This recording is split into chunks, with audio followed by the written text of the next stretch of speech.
Olá pessoal, muito boa noite. Estamos aqui mais uma vez com o nosso programa Conexões Ribeirão Preto pela TV+. E hoje nós vamos ter um programa diferente, né?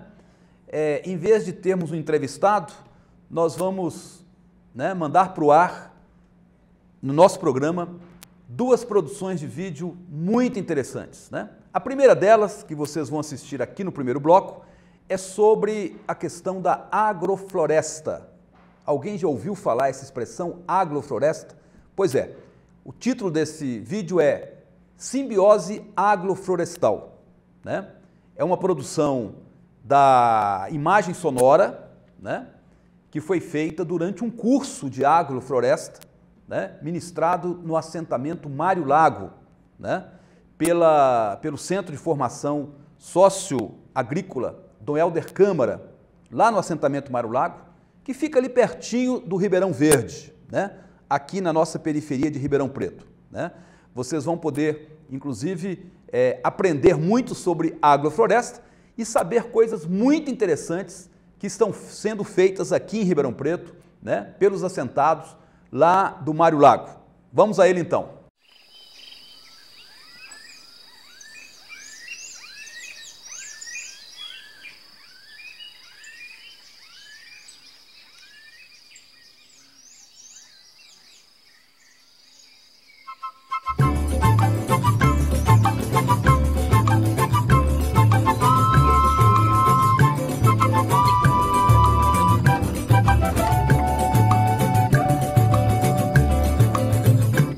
O curso me permitiu, na prática, vivenciar aquilo que um produtor, um agricultor, ele necessita para que a sua produção se transforme numa produção agroflorestal.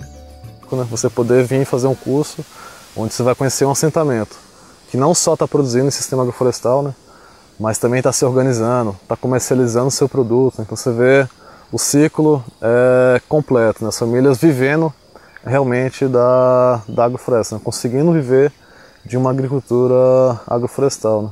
E você tem a oportunidade também de poder fazer um curso junto com outros agricultores, né? Acredito que esse ramo, de uns anos para cá, tem crescido muito, tem aprimorado muito, os manejos, as técnicas. Então eu saio desse curso hoje muito satisfeita.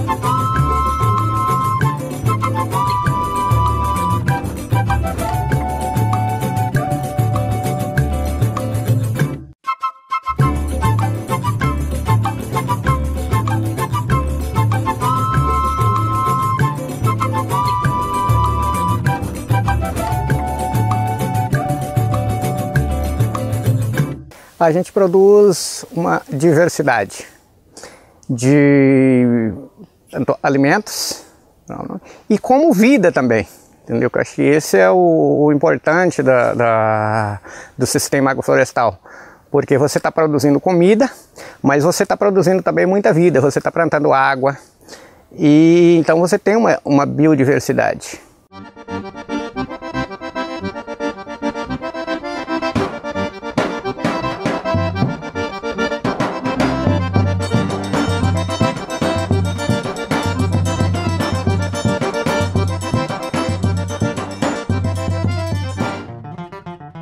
Estamos aqui nessa sala de aula mostrando a verdadeira capacidade de produção de uma agrofloresta e da inserção do homem junto com a comunidade e as famílias, que a agrofloresta é um resgate de família, é um resgate do pai, porque um homem faz agrofloresta, uma mulher também faz agrofloresta, mas uma família faz muito mais. O casal com seus filhos, seus parentes, a sociedade. Queremos paz? Plantemos o novo. Queremos abundância? Plantemos água. Queremos vida? Vamos plantar a vida.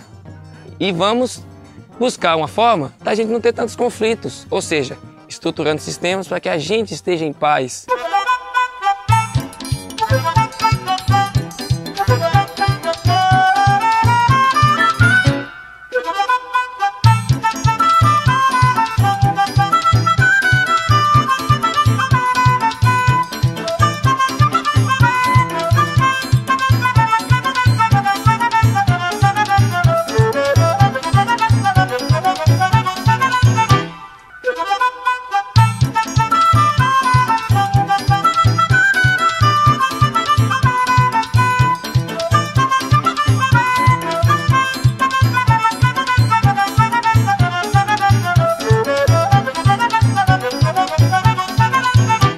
tinha tido nenhum contato com agrofloresta ainda, né? De botar a mão na massa, de fazer realmente a coisa acontecer.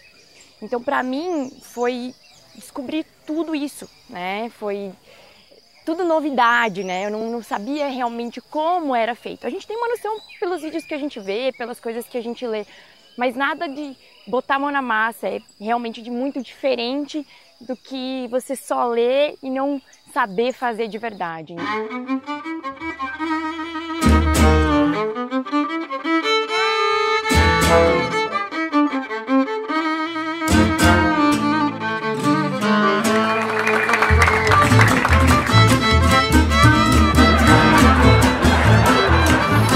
Nesse momento, vou mostrar a todos vocês a forma mais rápida de subir na fila. O poeta Patativa, cantador do pé da serra, tira seus versos cantando, colhendo os frutos da terra. Vai,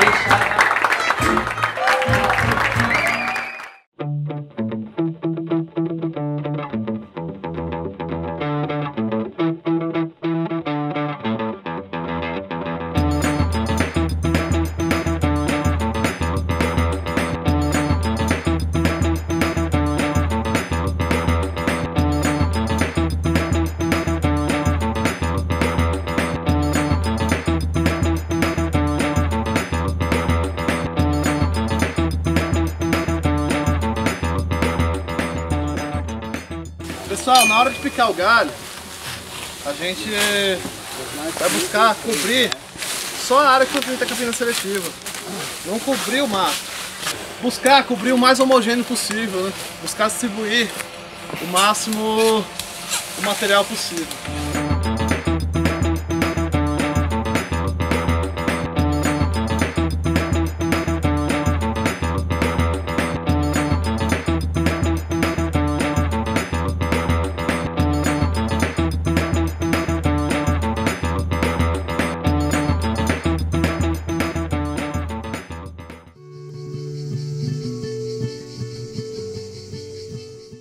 Quando a gente tira esse tronco da bananeira, naturalmente já fica uma bacia, um pilãozinho aqui, né? Uma cuia. Esse pilão, né, ele vai encher de seiva. E a seiva não permite que a broca, né, o besouro da broca, coloque as larvas aqui, né?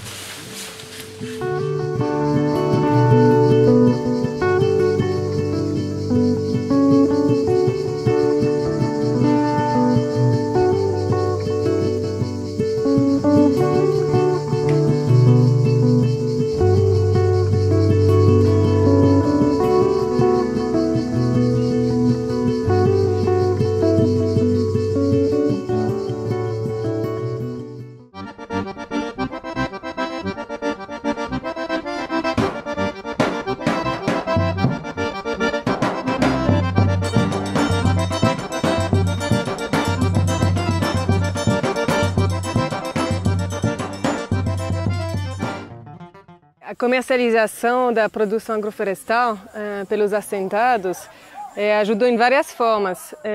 A produtividade, por exemplo, é bem mais alta do que quando eles produziam de um jeito mais convencional, uma roça de milho, uma roça de mandioca. Aí nesse sistema tem uma diversidade bem grande o ano todo. Uma outra vantagem da comercialização agroflorestal para os produtores é não só a renda que eles recebem, mas a fartura que eles têm na mesa.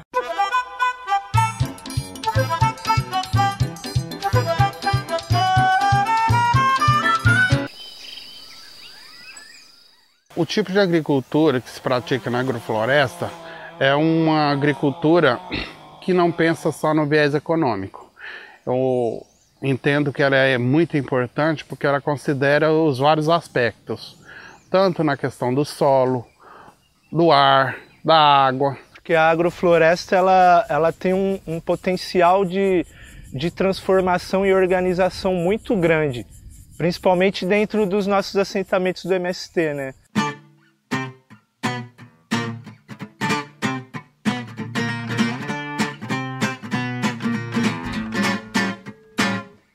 que deixamos para trás é a ideia hegemônica do sistema capitalista. Aquela ideia de escassez, de que tudo é escasso.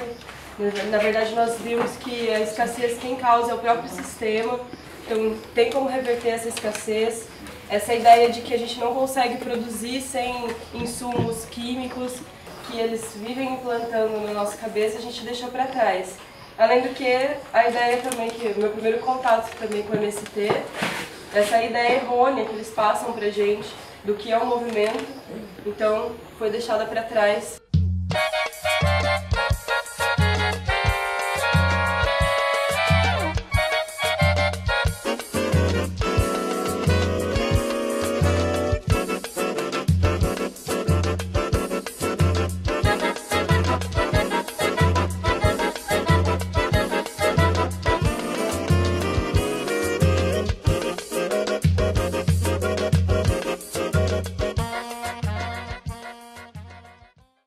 Olá pessoal, gostaram? Ficaram conhecendo o que é agrofloresta? O que se pode fazer em termos, né, de produção agrícola, respeitando o meio ambiente, respeitando a saúde das pessoas, uma produção de alimentos realmente nutritivos, né, e que pode estar bem de acordo aí com a nossa realidade, né, em Ribeirão Preto? Isso se faz em Ribeirão Preto, né? Acho que vocês gostaram, eu gostei muito, né? Daqui a pouco a gente volta com o segundo vídeo, do segundo bloco. TV Mais. Paixão por Ribeirão.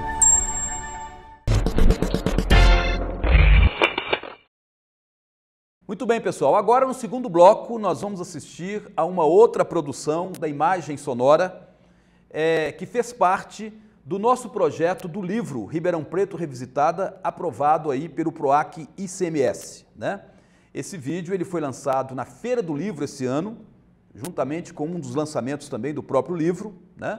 E a gente vai ter a oportunidade de saber um pouco como foi feito, como foi confeccionado, como foi montada a própria pesquisa do Ribeirão Preto Revisitada, com entrevistas de outras pessoas que tem muito a nos dizer sobre o patrimônio cultural e histórico de Ribeirão Preto. Tenho certeza que vocês vão gostar muito.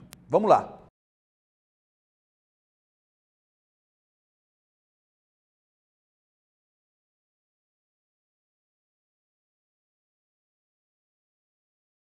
Meu nome é José Antônio Corrêa Lages, mais conhecido aí na cidade, entre os amigos, como Professor Lages.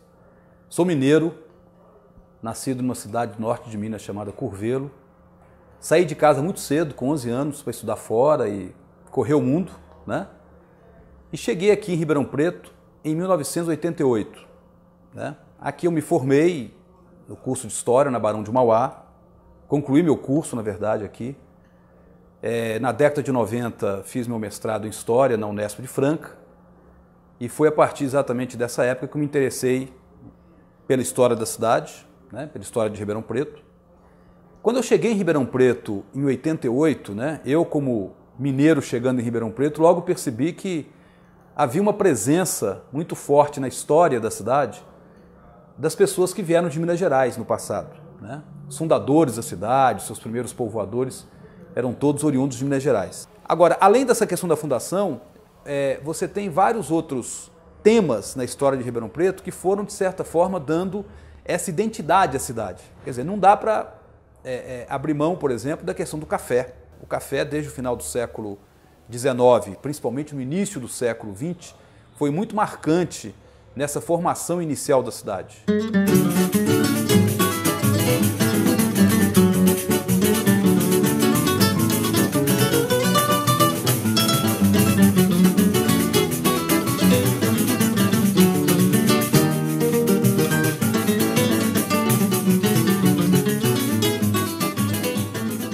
A ideia, ela surge no início aí, né, dos anos 2000, deve ter sido 2001, 2002, quando eu, como professor de História, né, da rede municipal, principalmente, a gente ressentia a falta de um material mais elaborado para que pudesse ser levado para as escolas, né? Então nós fizemos, na época, uma apostila, né, de mais ou menos umas 50 páginas, tentando, já nesse material, focar alguns temas que se destacavam na história de Ribeirão Preto. 2 anos depois, já em 2004, nós evoluímos para um material na forma de CD-ROM, onde aprofundamos um pouco mais essa pesquisa, ampliamos um pouco mais o escopo dessas temáticas e chegamos a incluir já nesse CD-ROM várias fotografias, né? Mas sempre ficava aquela coisa, olha, mas tem mais coisa, eu acho que isso aí ainda é pouco, né? Precisa ainda, talvez, a gente fazer um trabalho assim de um fôlego maior, né? E principalmente percebendo que na década de 90 e nos primeiros anos aí, né, do 2000, muita pesquisa foi feita nas nossas universidades sobre Ribeirão Preto, focalizando as mais diversas temáticas, né? Então, o que nós tivemos a ideia a partir de 2004? Olha, vamos, a partir disso que nós já publicamos até agora, na forma da apostila e do CD-ROM, vamos partir para uma pesquisa historiográfica mais de fôlego, mais de fundo, né? Visando trazer a público essas pesquisas ou as informações iniciais sobre elas, para que as pessoas, né, o grande público interessado na história de Ribeirão Preto, tivesse acesso a uma pesquisa mais acadêmica, de caráter mais científico, etc. E daí resultou o Ribeirão Preto Revisitada. Eu acredito que o livro produzido pelo professor Lages, ele tem 2 entradas de importância, né? A primeira entrada é historiográfica, uma entrada que reflete não só o escrito de história de Ribeirão Preto, mas exatamente o que foi escrito, como foi escrito e do que deve ser lembrado. Revisitar não apenas Ribeirão Preto, portanto, na sua história, mas na sua historicidade. O Lages ele dá uma entrada nessa Ribeirão Preto que já foi muito historicizada e que, portanto, agora é recapturada, resumida no sentido mais grosseiro, né? E nos pontos mais importantes ao longo dos seus mais de 150 anos. O outro lado, que seria essa outra entrada, é a própria história de Ribeirão Preto. É o que foi Ribeirão Preto, a identidade ribeirão-pretana, a desconstrução de alguns mitos que ainda insistem em reverberar na mídia, em alguns grupos, principalmente vinculados à política, ao capital e coisas equivalentes. Veja, o documento histórico para o historiador é a sua peça fundamental de trabalho, né?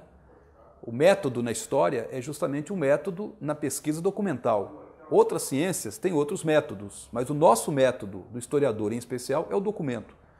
Então, quando você tem um documento, um manuscrito, seja da área administrativa, seja da área judicial, seja um documento oriundo, por exemplo, de um arquivo paroquial da igreja, né? Ele transmite informações que devem ser não só, né, aceitas de imediato, não é bem assim, mas ele tem que ser questionado, né? O historiador ele tem que comparar documentos diferentes, ele tem que fazer um verdadeiro trabalho de investigador na história. Boa parte dessa pesquisa que nós agora publicamos, né, nessa obra, ela foi feita dentro do arquivo, né, utilizando os recursos do arquivo, utilizando o acervo documental que o arquivo histórico oferece para a cidade de Ribeirão Preto. Quando as pessoas pensam em arquivo, normalmente elas associam arquivo a papel velho, mas não é bem assim. Temos que pensar que todo ato humano do passado, ele sempre gera uma espécie de canhoto, né? Esse canhoto pode ser uma memória pessoal, coletiva, e também pode ser uma memória material. E aí é onde entra o arquivo. O arquivo ele traz essa memória material à tona novamente, através de documentos escritos, através de imagens, fotografias. O arquivo ele se encontra muitas vezes em estado de esquecimento, quase que abandono. O ribeirão pretano ele dificilmente reconhece a tua história, né? Nós sempre tivemos uma elite aqui que preserva apenas a sua história e mesmo assim não tem interesse em conhecer mais a fundo a sua história. Nós temos hoje alguns funcionários aqui, todos estão aptos a estarem aqui, entretanto precisamos de mais funcionários. Temos uma carga muito grande de documentos aqui, documentos inclusive que ainda não foram classificados. Essa é uma grande dificuldade. Temos documentos que podem trazer novos ares à historiografia de Ribeirão Preto e esses documentos ainda não foram classificados, ou seja, os pesquisadores, o grande público, não estão podendo acessar essa documentação ainda por falta de classificação. Essa é a grande dificuldade do arquivo hoje. E eu acho que um ponto que deve ser tratado sempre é o fato do arquivo nunca ter tido um local fixo, né, para sua sede. Ele foi criado em 1992, na Casa da Cultura, foi instalado provisoriamente, depois ele foi, em 1995, para uma sede provisória e ficou lá quase que 20 anos, provisoriamente.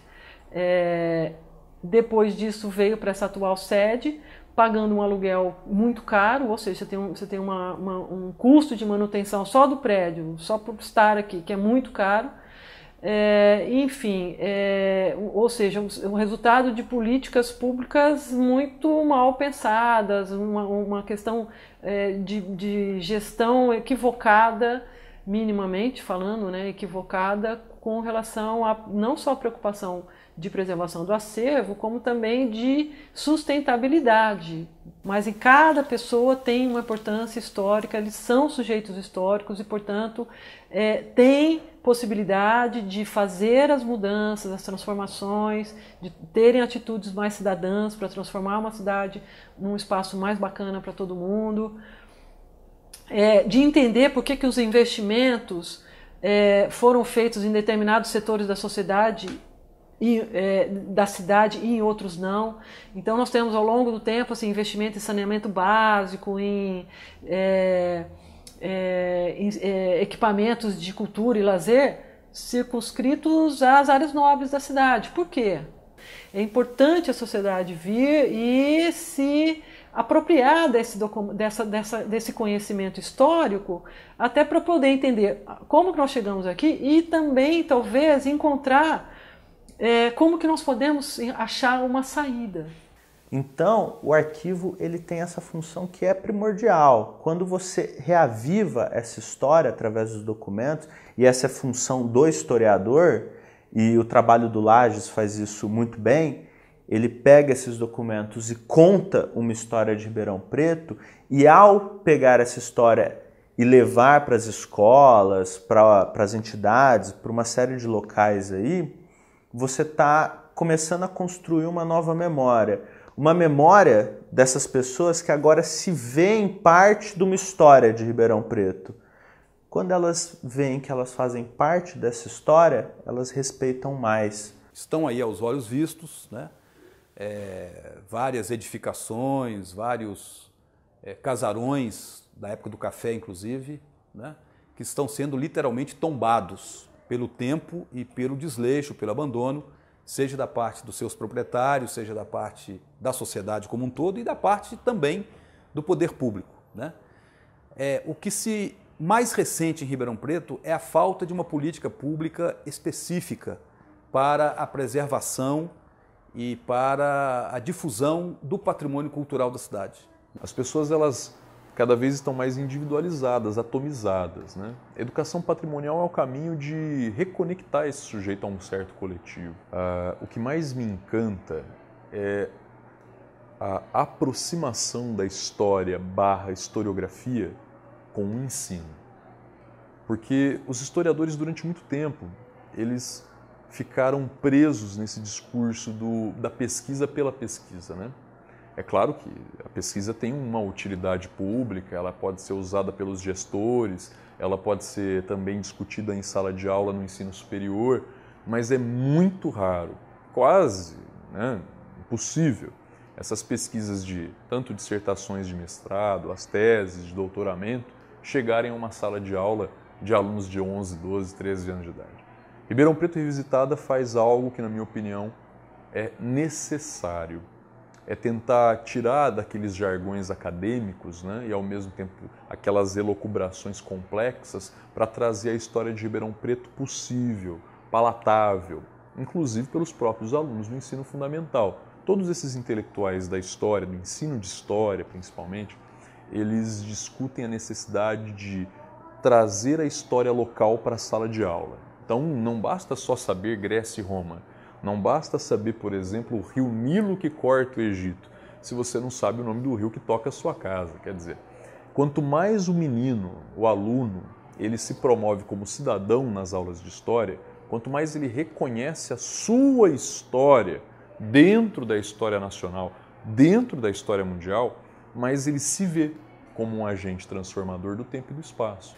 Então veja que, na medida em que você tem um interesse e, a partir desse interesse, uma interação, um envolvimento, um conhecimento maior das pessoas em relação à história local, à memória, em relação ao patrimônio, né, que é o patrimônio de uma coletividade. Então não é porque nós temos aqui o casarão Camilo de Matos, que é o do representante de uma elite da época, que esse casarão não tem que ser preservado, defendido, restaurado, né?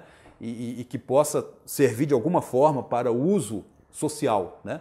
Então, em primeiro lugar, essa questão das pessoas se reconhecerem como participantes de um projeto comum de cidade, de comunidade e assim por diante. E depois também, aí numa visão mais ampla, mais lata da situação, o próprio fato de que, ao conhecer o seu passado, a saber as suas origens, a saber a sua gênese, enquanto comunidade, enquanto, né, participantes comuns dos mesmos problemas, né, das mesmas virtudes, dos mesmos valores, ou da mesma situação de crise pela qual passa a cidade muitas vezes, né, atingindo igualmente todo mundo, as pessoas conseguem avançar na construção de sua cidadania. A história também, ela fala sobre como era a relação das pessoas com a cidade. A gente tinha garça que vinha e aterrissava ali na Praça 15, na fonte, elas iam tomar banho na fonte da Praça 15. Ou seja, era uma cidade que talvez ela foi mais acolhedora e talvez ela possa vir a ser mais acolhedora também. Uma cidade sem passado, é uma cidade que não sabe o que é e não sabe projetar o que gostaria de ser.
Olá pessoal, tenho certeza que vocês gostaram muito dessa produção, né?